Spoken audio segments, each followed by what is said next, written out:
The letter arrived on a Tuesday, slipped under Logan Carter's apartment door like a ghost from a life he'd buried.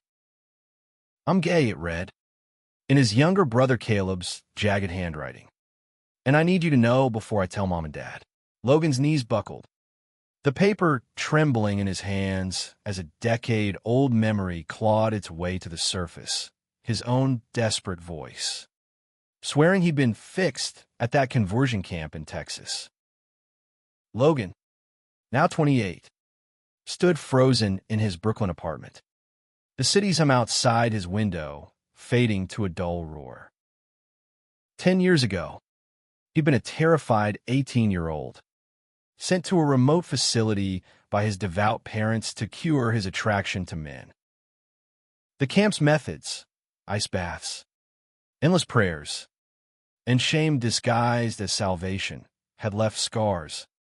But Logan had emerged claiming victory. He'd built a life on that lie, a successful career as a graphic designer, a string of short-lived relationships with women, and a carefully curated mask of heterosexuality. But Caleb's letter, raw and brave, was a mirror Logan couldn't look away from. He sank onto his couch, the letter still clutched in his hand. Caleb was 19, a freshman at NYU, and his words were a plea for understanding. "I'm scared, Logan. I don't know how they'll take it. You're the only one I trust." The weight of those words pressed against Logan's chest. He'd spent years running from his truth, but now his little brother, bold, unapologetic Caleb, was forcing him to confront it. Logan's phone buzzed, snapping him back to the present. A text from Ethan Brooks, his co-worker and closest friend. "Drinks tonight? New spot in Williamsburg." Ethan, with his sharp wit and effortless charm, had been a constant in Logan's life for 2 years. They'd met at a design firm, bonding over late-night projects and shared cynicism about corporate life. Ethan was openly gay, unapologetically himself, and Logan envied him in ways he couldn't admit. He typed a quick reply, "Sure, 8 p.m., and set the phone down, his heart racing. The bar was crowded, a trendy mix of exposed brick and neon lights. Ethan was already there, leaning against the counter, his charcoal sweater hugging his lean frame. His brown eyes lit up when he saw Logan. "You look like you've seen a ghost," Ethan teased, sliding a whiskey across the table. Logan forced a laugh, but his mind was elsewhere. "Caleb came out to me today," he blurted, the words spilling out before he could stop them. Ethan's smile faltered, replaced by a quiet intensity. "That's huge," Ethan said, leaning closer. "How do you feel about it?" Logan hesitated. How could he explain the storm inside him? The guilt, the fear, the memories of that camp where he'd learned to hate himself? "I'm proud of him," he said finally, his voice tight. "But it's complicated." Ethan's gaze softened. "It always is with family." "But you're there for him, right?" Logan nodded, but the question lingered like a challenge. Could he be there for Caleb when he hadn't been honest with himself? The conversation shifted to lighter topics: work, music, the absurdity of their boss's new tie, but Logan's mind kept drifting to Caleb's letter. And to Ethan, whose easy laughter and gentle touches on his arm felt like a lifeline. That night, Logan lay awake, staring at the ceiling. Caleb's courage was a beacon, illuminating the cracks in Logan's carefully constructed life. He thought of Ethan, of the way his heart raced when their hands brushed.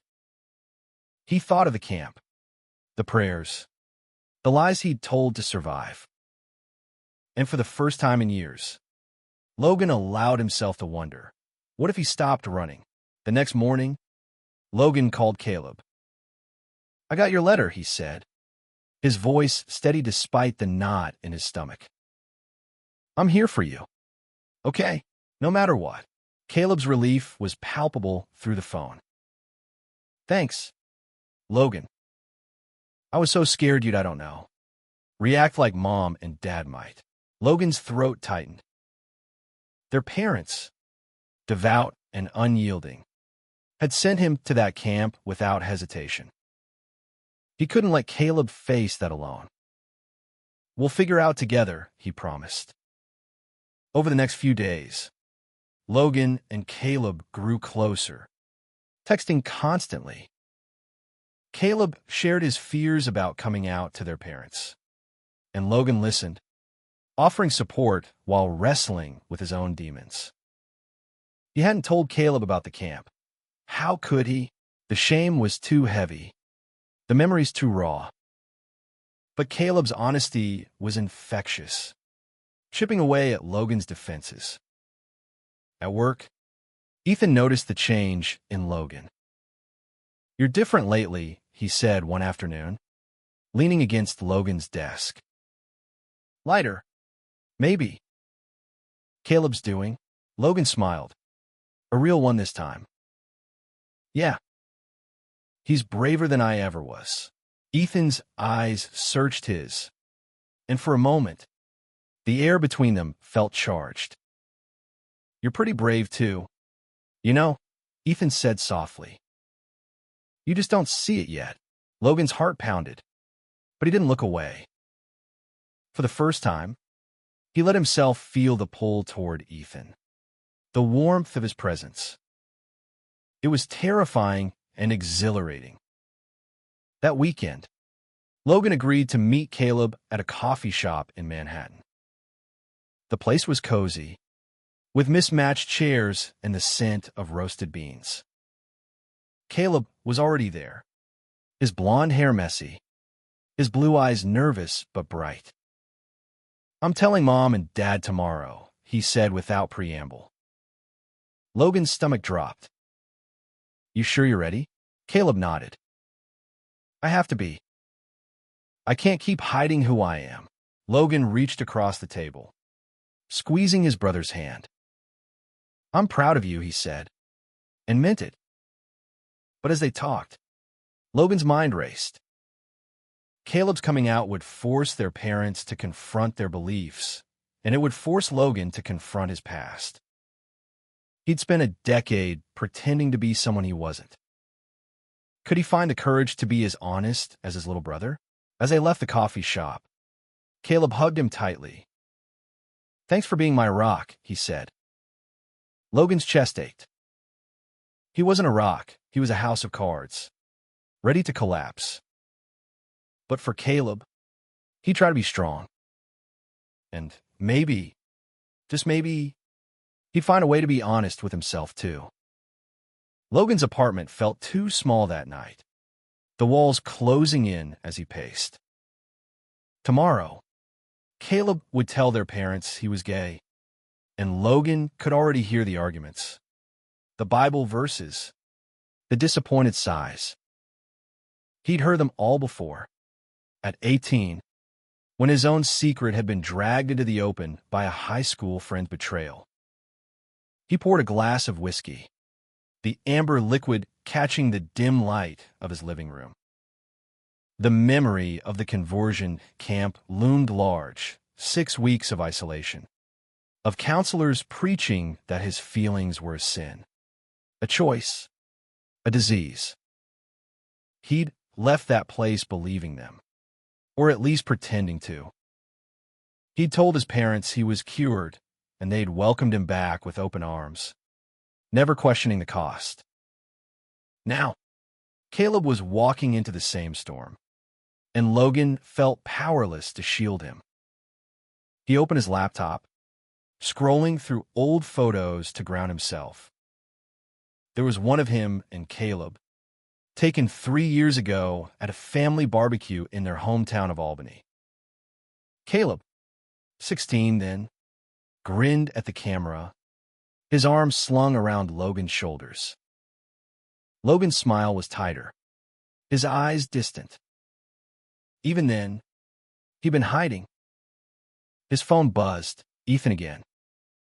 "You okay? You seemed off today."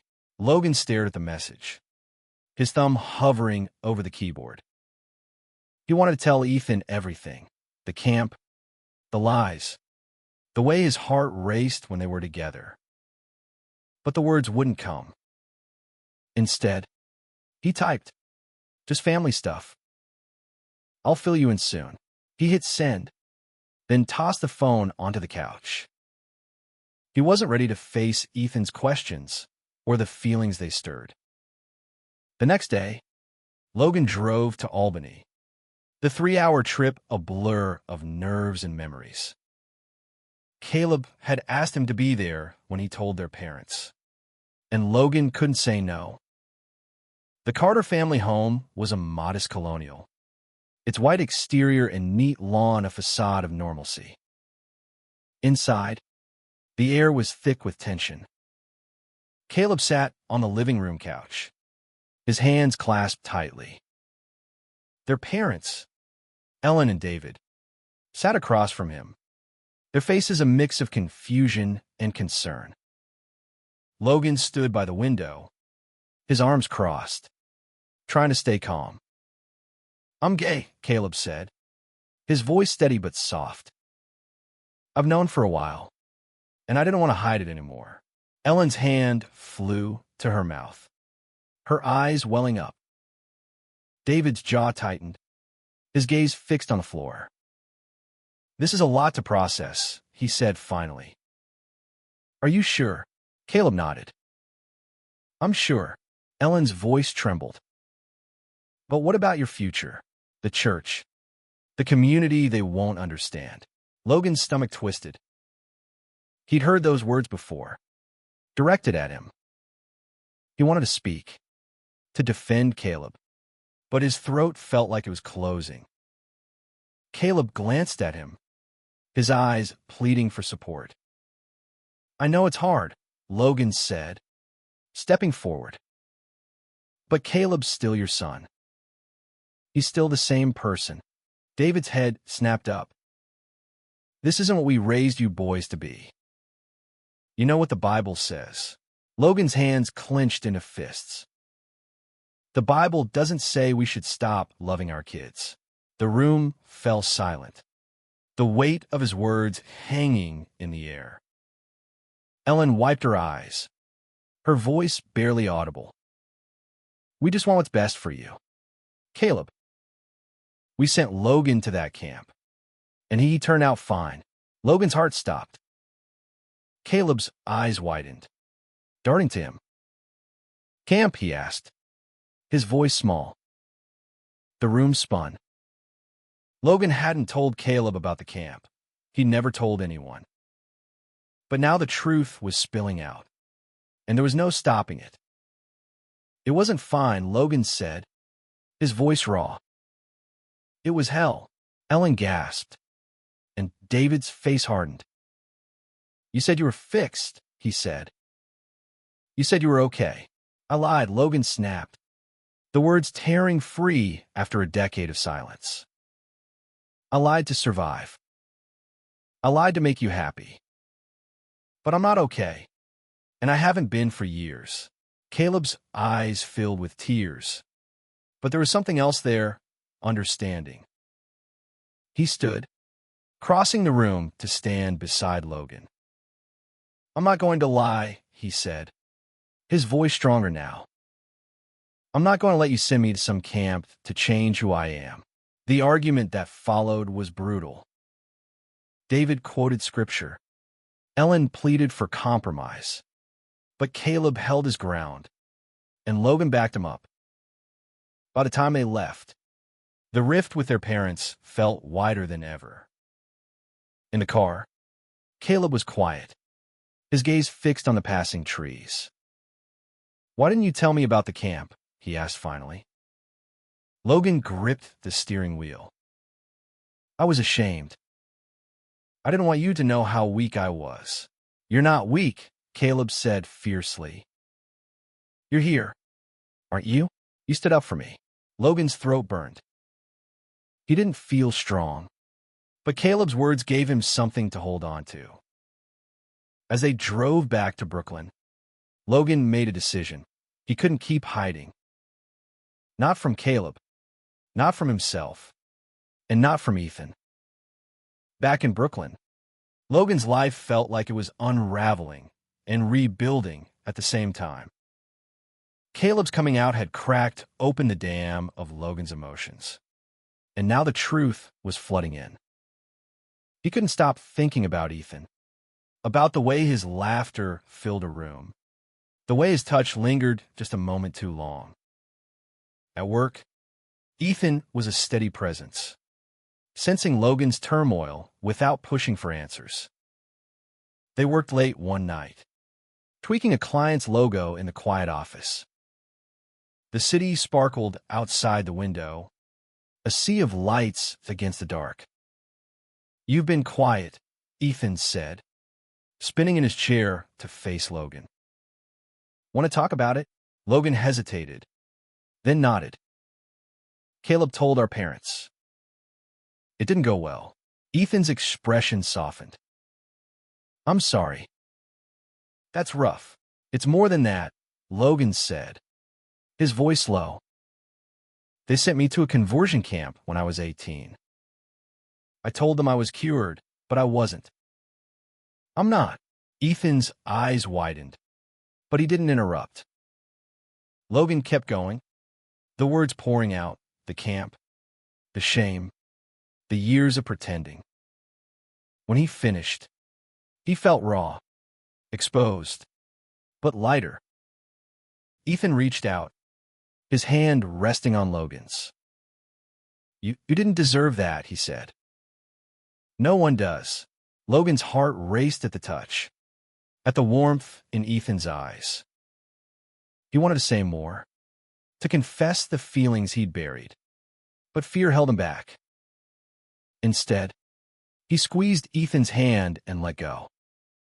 Over the next week, Logan and Caleb leaned on each other. Caleb moved into Logan's apartment temporarily, needing space from their parents' judgment. They talked late into the night, sharing stories of crushes, fears, and dreams. Caleb's openness was a revelation to Logan, who had spent so long bottling up his truth. One evening, Ethan invited them to a queer art exhibit in Chelsea. Logan hesitated. Public spaces like that still made him nervous, but Caleb's excitement was infectious. The gallery was vibrant, filled with bold colors and raw emotion. Ethan was in his element, pointing out pieces with enthusiasm, his arm brushing against Logan's as they moved through the crowd. Caleb wandered off to talk to an artist, leaving Logan and Ethan alone. "You're doing good with him," Ethan said, nodding toward Caleb. "He's lucky to have you." Logan shook his head. "I'm the lucky one. He's forcing me to face things I've avoided for years." Ethan's gaze was steady. "Like what?" Logan's breath caught. This was it, the moment he could keep running or take a leap. "Like how I feel about you," he said, his voice barely above a whisper. Ethan's eyes widened, then softened into a smile. "Took you long enough," he teased, but there was no mistaking the warmth in his voice. They stood there, the gallery buzzing around them, but the world narrowed to just the two of them. Logan's heart pounded, but for the first time, it wasn't fear, it was hope. Logan's confession to Ethan was a turning point, but it didn't erase the fear. Admitting his feelings was one thing. Acting on them was another. He'd spent a decade building walls, and tearing them down felt like stepping into a void. Ethan was patient, giving Logan space to process. They started spending more time together outside work, coffee runs, walks in Central Park, late-night talks on Logan's couch. Each moment with Ethan felt like a step toward freedom. but the shadow of Logan's past loomed large. Caleb, meanwhile, was thriving. He found a community at NYU, friends who embraced him without judgment. Watching his brother's confidence grow made Logan proud and a little jealous. Caleb was living the life Logan had been too scared to claim. One night, as they sat in Logan's apartment eating takeout, Caleb dropped a bombshell. "I'm going to a rally next week," he said, "for LGBTQ rights. You should come." Logan froze, his chopsticks halfway to his mouth. "A rally? Like, in public?" Caleb grinned. "Yeah, in public. It's not about hiding, Logan. It's about being seen." The idea terrified Logan, but he couldn't say no to Caleb's enthusiasm. The rally was in Washington Square Park, a sea of rainbow flags and chanting voices. Logan felt exposed, vulnerable, but Ethan was there, his presence a steady anchor. Caleb marched with his friends, holding a sign that read, "Love is love." Logan watched, his heart swelling with pride and a pang of regret for the years he'd lost. After the rally, Ethan pulled Logan aside. "You okay?" he asked, his hand brushing Logan's arm. Logan nodded, but his eyes were wet. "I wish I'd been this brave at his age." Ethan's smile was soft. "You're here now. That's what matters." They walked through the park, their shoulders brushing, and Logan felt a spark of courage. He reached for Ethan's hand, their fingers intertwining. It was a small gesture, but to Logan, it felt monumental. That night, Logan dreamed of the camp for the first time in years. The cold showers, the endless prayers, the counselors' voices telling him he was broken. But in the dream, he fought back, shouting that he was enough. He woke up gasping, tears streaming down his face, but there was a strange sense of release. He texted Ethan, "Can we talk?" An hour later, they were at a quiet diner, sharing a plate of fries. Logan told him about the dream, about the weight of his past. Ethan listened, his eyes never leaving Logan's. "You're not that kid anymore," Ethan said. "You're stronger than you know." Logan wanted to believe him. He reached across the table, taking Ethan's hand. "I'm trying," he said. "I want to be honest.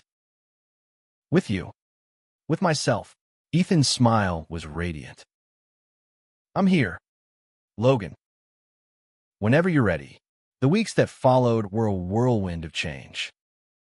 Logan and Ethan grew closer, their relationship evolving from tentative touches to stolen kisses in quiet corners of the city. Each step felt like a rebellion against the shame Logan had carried for so long. Caleb, meanwhile, was navigating his own path.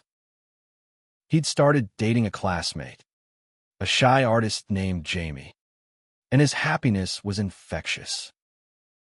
But their parents remained a sore spot. Ellen called occasionally, her voice strained with forced cheer, but David was silent, his disapproval a heavy presence. Logan decided it was time to confront them. He invited his parents to Brooklyn, hoping a neutral setting might soften the conversation. They agreed, and on a crisp Saturday morning, they sat in Logan's living room, the tension palpable. "I need you to understand something," Logan began, his voice steady. "Caleb's not broken. And neither am I." Ellen's eyes filled with tears. "We just want you to be happy," she said. "Then let us be who we are," Logan said. "I'm gay. I've always been gay. That camp didn't fix me. It broke me. And I'm done pretending." David's face was unreadable. But Ellen reached for Logan's hand. "I didn't know," she whispered. "I thought we were helping you." Logan's throat tightened. "I know you thought that. But you need to listen to us now." To Caleb. To me. The conversation was raw, painful, but it was a start. David didn't speak much, but he didn't storm out either. When they left, Ellen hugged Logan tightly, and for the first time in years, he felt a glimmer of hope. That evening, Logan and Ethan went to Central Park. They sat on a bench, the city skyline glowing in the distance. Ethan rested his head on Logan's shoulder, and Logan felt a peace he hadn't known was possible. "I love you," Logan said, the words slipping out before he could overthink them. Ethan's eyes sparkled. "I love you too." Months later, Logan stood in front of a small crowd at a community center in Brooklyn. He'd been invited to speak at a support group for LGBTQ youth, a suggestion from Caleb, who was now a regular volunteer. Logan's hands shook as he held his notes, but Caleb's encouraging nod from the front row gave him strength. "I spent 10 years hiding who I was," Logan began, his voice steadying. "I went to a conversion camp. I told myself I was fixed. But the truth is, I wasn't broken to begin with." The room was silent, the weight of his words sinking in. Logan told his story, the camp, the lies, the fear, and the freedom he'd found through Caleb's courage and Ethan's love. When he finished, the applause was warm, and Caleb rushed to hug him. "You did it," Caleb whispered, his eyes shining. Logan smiled, his heart full. He looked at Ethan, standing at the back of the room, his proud smile a beacon. Later, as they walked home hand in hand, Logan felt whole for the first time in his life. Their parents were still a work in progress. Ellen was trying, attending a PFLAG meeting with Caleb, while David remained distant, but hadn't cut them off entirely. It wasn't perfect, but it was enough for now. Logan's journey wasn't over, but he was no longer running. Caleb's coming out had been the spark, forcing Logan to face his truth. And in that truth, he'd found love, family, and himself. The man who once thought he'd been cured was finally free to live.